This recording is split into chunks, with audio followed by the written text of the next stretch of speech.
Muy buenos días a todos, sean bienvenidos una vez más a esta Esquina Médica, un espacio donde ustedes y yo nos encontramos cada semana para juntos tratar temas de la medicina. Yo soy la doctora Neily Espino Bernal y hoy estaremos hablando sobre una condición que desde su descubrimiento en el año 1822 no ha hecho más que aumentar en la población y se espera que lo continúe haciendo. Razones por las cuales Esquina Médica ha decidido desarrollar el tema sobre el síndrome del intestino irritable, una condición que verdaderamente merece la pena conocer. Así que a través del programa hablaremos sobre cuáles son sus causas, cuáles son las manifestaciones clínicas que usted puede presentar si tiene esta condición. Y además le haremos saber la forma correcta en la que los doctores diagnosticamos y también tratamos dicha patología. Entonces, comencemos.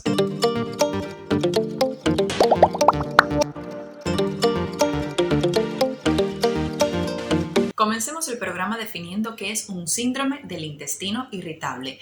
Bueno, en medicina todo lo que nosotros le digamos síndrome significa que el paciente está teniendo un conjunto de síntomas y de signos que cuando ellos se unen me van a caracterizar una determinada enfermedad. Por ejemplo, en el caso del síndrome del intestino irritable, el paciente por lo general viene diciendo que tiene distensión abdominal, que tiene dolor abdominal, que tiene cambios en el ritmo intestinal, y cuando nosotros encontramos este conjunto de síntomas y signos en un ser humano, pues entonces pensamos en que definitivamente puede ser que tenga el síndrome del intestino irritable.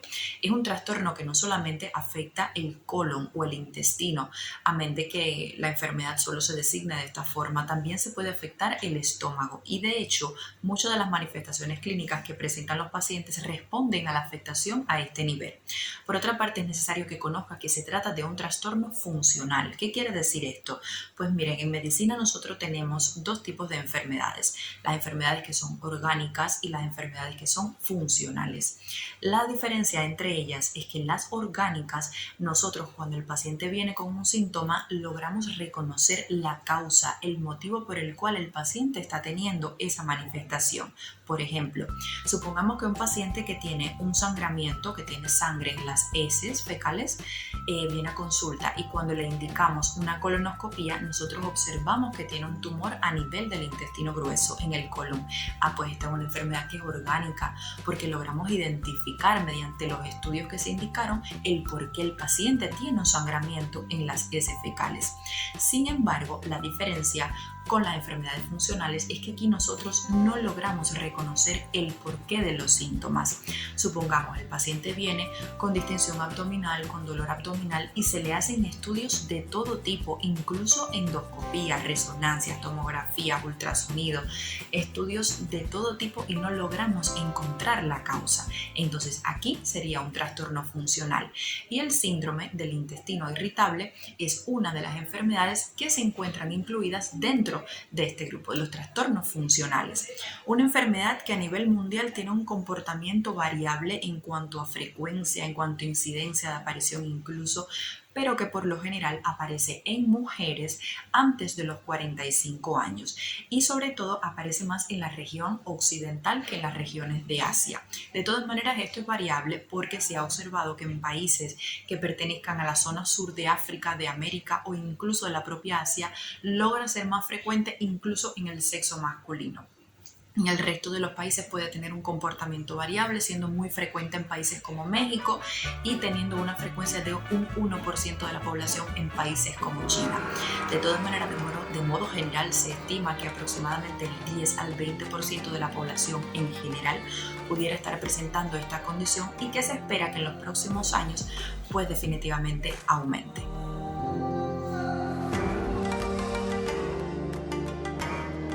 ¿Cuál será la causa del síndrome del intestino irritable? Bueno, verdaderamente no se conoce a día de hoy cuál es la causa específica que al exponerse desarrolla la enfermedad.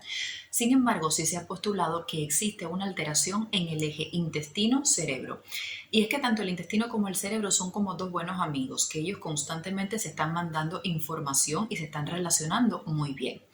Entonces se han identificado una serie de factores que hacen que esta comunicación entre ambos órganos falle por diferentes mecanismos y que por ende posteriormente se desarrolle las manifestaciones clínicas del síndrome del intestino irritable. Ahora te voy a hablar de algunos de estos factores de riesgo que si tú logras comprenderlos y conocerlos, por supuesto que vas a reducir un poco pues la probabilidad de que tengas las manifestaciones clínicas y de que reaparezca la enfermedad, que tengas una recidiva, porque al final el síndrome del intestino irritable es una condición que es crónica. En otros programas te he explicado que es agudo y que es crónico, pero por si no lo has visto, te lo explico rápido. Una condición crónica es aquella que te va a acompañar por toda tu vida. Por ejemplo, la hipertensión, la diabetes, la insuficiencia cardíaca, una enfermedad vascular periférica, o sea, las varices, por ejemplo, son condiciones que son crónicas, que a pesar de que pongamos tratamiento, tú las vas a tener. Mejorarán los síntomas, pero ella estará allí. Y si está controlado o no, dependerá de un poco de ti, de tu estilo de vida y de si cumplen las medidas terapéuticas que nosotros indicamos.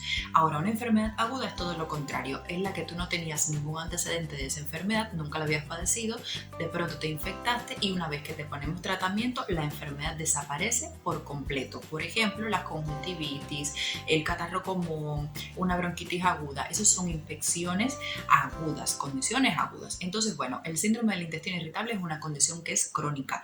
Por tanto y demás, los pacientes tienen que aprender a vivir con la enfermedad y conocer cuáles son los factores que hacen que los síntomas aparezcan o que la enfermedad dure mucho más o que por su parte las recidivas se presenten, pues es una ventaja para ti porque vas a tener el control de la enfermedad de cierta forma. Entonces, finalmente, ¿cuáles son estos factores? En primer lugar, tenemos las infecciones gastrointestinales. De hecho, se ha dicho que cuando una persona que no tiene síndrome del intestino irritable tiene una infección digestiva por una bacteria y comienza con vómitos, con diarrea, con fiebre, o sea, una gastroenteritis aguda, después de desarrollar este proceso tiene hasta un 6% o 6 veces más de probabilidad de desarrollar manifestaciones de un síndrome del intestino irritable. ¿Y esto por qué es? Bueno, tiene una explicación fisiopatológica y es que las bacterias que producen estas infecciones a nivel intestinal, como por ejemplo la Escherichia coli o la Shigella o la Salmonella u otras como el Campylobacter o incluso el Haemophilus, ellos cuando están infectando y producen su inflamación también producen una toxina que se llama CDTB. Y esta toxina, ¿por qué es importante? Porque nuestro organismo va a reconocer que es una sustancia que es ajena a nuestro organismo y que puede poner en peligro nuestro cuerpo. Entonces, ¿qué va a hacer brillantemente nuestro cuerpo? Pues producir anticuerpos, o sea, unos elementos de defensa que van a tratar de neutralizar esas toxinas y de eliminarla de nuestro cuerpo. Lo que pasa es que estos anticuerpos que yo voy a producir, algunas veces por una reacción cruzada, no solamente va a ir a eliminar esta toxina bacteriana, sino que también desarrolla un mecanismo de autoinmunidad y destruye componentes importantes de mi propio cuerpo, que en este caso estaría la proteína vinculina. La vinculina es una proteína que regula el comportamiento de algo que se llama complejos motores migratorios. Estos complejos motores migratorios tienen una función fundamental y es que ellos se encargan de limpiar, de barrer todos los desechos que están a nivel del intestino y de enviarlos pues hasta la región del ano. Básicamente ellos son los de limpieza. Es como si hubiese un país donde hay muchísimas personas que producen muchísimos desechos y todos los lanzan a la calle y entonces a las 6 de la mañana viene el carro de la limpieza y los arrastra a todos. Esto es fundamental porque es que si el carro de la limpieza no pasa, en una semana ahí no va a haber vía para que pase un carro.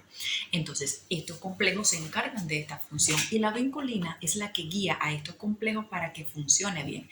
Entonces, imagínate si de pronto la bacteria produce una toxina que hace que mis propios anticuerpos me destruyan la vinculina, definitivamente me va a crear muchísima inflamación porque es que todo el exceso de secreciones digestivas, toda esa materia alimenticia que no fue correctamente digerida, todo ese exceso de bacterias, de virus, todo esto no se va a eliminar, se va a mantener allí en el intestino, va a producir una reacción inflamatoria local que al final esto va a hacer que se activen una serie de citoquinas proinflamatorias, que es como se llaman, que van a generar mucha inflamación allí en toda la mucosa y entonces va a alterar la barrera intestinal. ¿Qué es la barrera intestinal? Pues mira, es que el intestino funciona como una especie de frontera, de filtro, donde el intestino, la luz que está dentro, todo lo que está pasando por allí, él dice, bueno, usted, ¿qué es? El agua, vamos a reabsorberte. Y entonces la reabsorbe y la pasa a la sangre otra vez. O de pronto ve un nutriente que necesita el organismo, pues también deja que pase nuevamente a la sangre. Pero todo aquello que sea tóxico para el organismo o de desecho, la barrera intestinal no va a dejar que regrese a la sangre y va a hacer que entonces se vaya por todo el intestino grueso hacia la región del ano para que sea eliminado.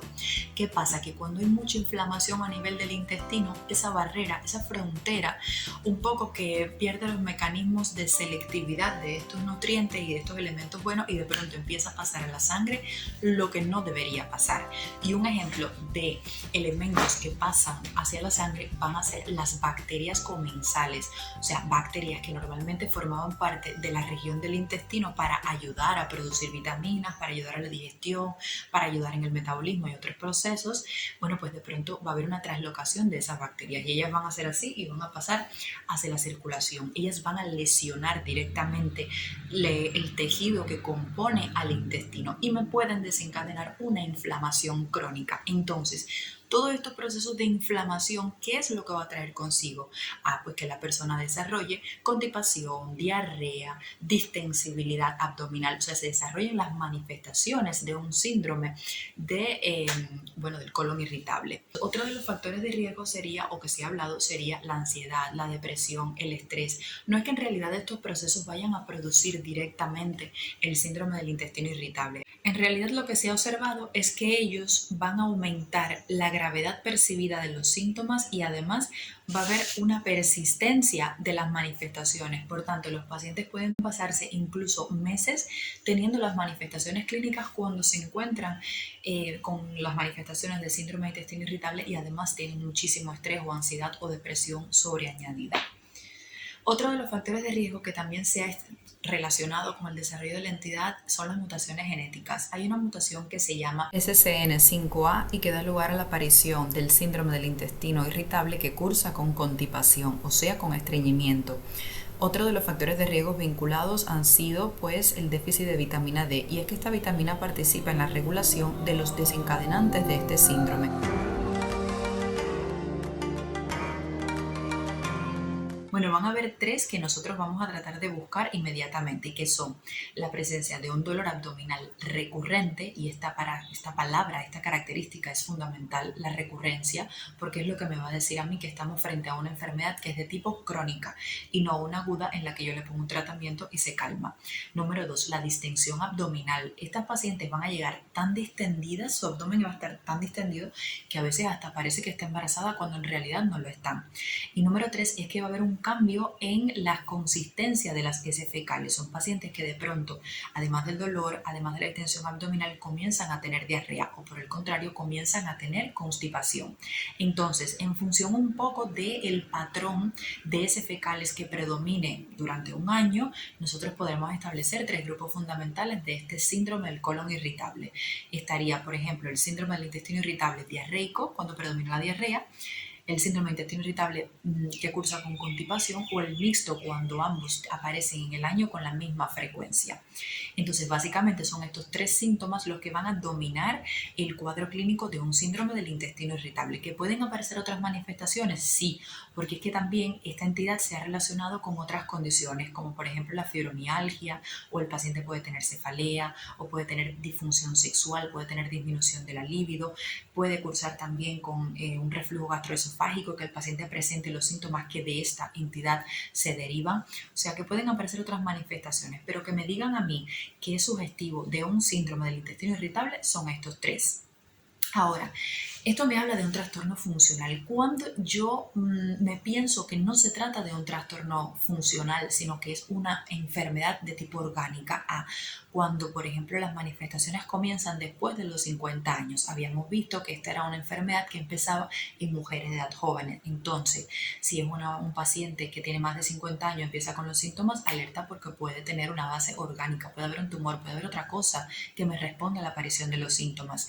Cuando hay sangre oculta en heces, cuando hay antecedentes en la familia de cáncer de colon, cuando hay nocturnidad, o sea, la paciente tiene síntomas tanto de día como de noche con la misma intensidad, no se calma.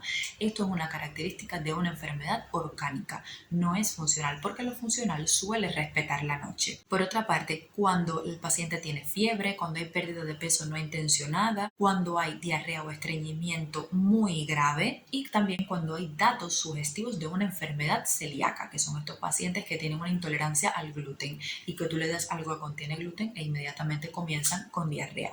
Entonces, estas serían las manifestaciones clínicas que generalmente pueden presentar los pacientes que tienen esta condición. Hablemos ahora del diagnóstico de la enfermedad. ¿Cómo llegamos a él? El diagnóstico va a ser por exclusión. ¿Qué significa esto? Pues que primero tu doctor va a evaluar todas las probables causas que tú puedas estar padeciendo y que respondan, justifiquen la aparición de los síntomas que tú has venido presentando en consulta. De manera que, por ejemplo, si tu doctor piensa que lo que estás teniendo es una enfermedad celíaca, pues entonces lo que te mandará sería, por ejemplo, la detección de unos anticuerpos antiendomicio, de los anticuerpos antigliadina, los anticuerpos antitransglutaminasa. Te podrá indicar la detección del HLA de Q8, de Q2, incluso una biopsia intestinal si él lo considera necesario. Que tu doctor piensa que lo que tienes es una enfermedad inflamatoria intestinal, bueno, pues entonces te mandará calprotectina fecal, te mandará una colonoscopía, o si piensa que tienes un tumor a nivel del colon, pues la misma colonoscopía puede ser indicada, así como también, por ejemplo, la detección de sangre oculta en heces, que sería el primer test antes de llegar a la colonoscopía. Si a lo mejor piensa que lo que tienes es una patología biliar que está funcionando como generadora, productora de los síntomas, pues te mandará una ultrasonografía abdominal. O si lo que tienes es una intolerancia a la lactosa, pues entonces te podrá indicar un test del aliento para ver las concentraciones de hidrógeno o un test de tolerancia a la lactosa. O sea que en función un poco del pensamiento que tenga tu doctor sobre la probable causa que responda a tus síntomas, serán los exámenes complementarios en sangre, en orina, en heces fecales, estudios de imagen que él te va a estar indicando antes. Importante que sepas que todo depende de la disponibilidad también que tenga el centro hospitalario donde tú vayas para diagnosticar estas condiciones.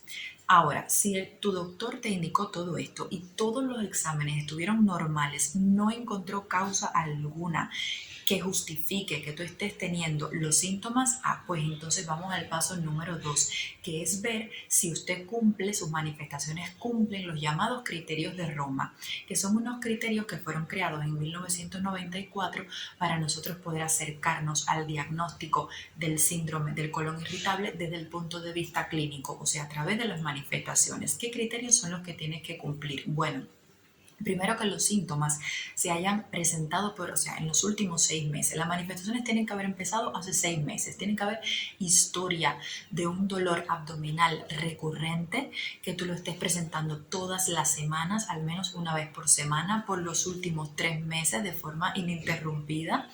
Y que además de este dolor, pues que también se relacione este dolor con la defecación, o que por el contrario haya cambios en la consistencia de las heces, se hagan o más fluidas, en este caso tendrás diarrea, o se hagan más duras, más secas, en este caso constipación, y que también haya modificación de la frecuencia con que vas al baño, o sea, aumentará la frecuencia si es una diarrea, disminuirá en el caso de que sea una constipación. Entonces, analizando que tengas dolor abdominal recurrente y se cumplan 2 más de estos últimos 3 que te dije, cambios en la frecuencia, en la consistencia y que se relacione con la defecación, decimos, tiene los criterios de Roma, los cumple. Y entonces, en este caso, habiendo descartado causa orgánica, usted habiendo cumplido las características del dolor, habiendo cumplido los criterios de Roma, entonces decimos, bueno, pues sí, es un síndrome del intestino irritable lo que este paciente está presentando. El tratamiento del síndrome del intestino irritable se basa en dieta, ejercicio físico y medicamentos. En el caso de la dieta se recomienda seguir las pautas de la dieta FODMAP por periodos cortos de tiempo. Los FODMAP son un grupo de carbohidratos de cadena corta que se encuentran en ciertos alimentos. La sigla proviene de las palabras en inglés oligosacáridos fermentables, disacáridos, monosacáridos y polioles. Estos compuestos pueden ser difíciles de digerir y fermentar a nivel del intestino, lo que causa síntomas gastrointestinales en muchas personas con este síndrome. La lista que tienes en pantalla refleja todos los alimentos que tienes permitidos, así como aquellos que debes evitar para mantener controlada tu enfermedad. ansiedad. Actividad física. Estudios recientes demuestran que la práctica regular de ejercicio físico, 45 minutos 3 veces por semana, mejora la constipación, reduce la ansiedad, la depresión y también el estrés, activa el metabolismo y disminuye la intensidad percibida de los síntomas por los pacientes que padecen dicha condición. Medicamentos. El tratamiento de esta condición es sintomático, o sea, no curará por siempre la enfermedad, sin embargo, mejorarán los síntomas. Se basa en el uso de antiespasmódicos para los cólicos abdominales como la diciclomina. Se recomiendan dosis iniciales de 20 miligramos 4 veces al día cada 6 horas. Estas dosis se pueden aumentar si fuese necesario hasta 40 miligramos 4 veces al día. Laxantes osmóticos, utilizados para el tratamiento de la constipación. Aquí se incluye la lactulosa en dosis de 15 a 30 ml de solución oral al día administrada en una sola toma, preferiblemente durante el desayuno. Loperamida, utilizada en el caso de diarreas en dosis inicial de 4 miligramos seguida de 2 miligramos tras cada deposición diarreica, siendo la dosis máxima de hasta 16 miligramos en un solo día.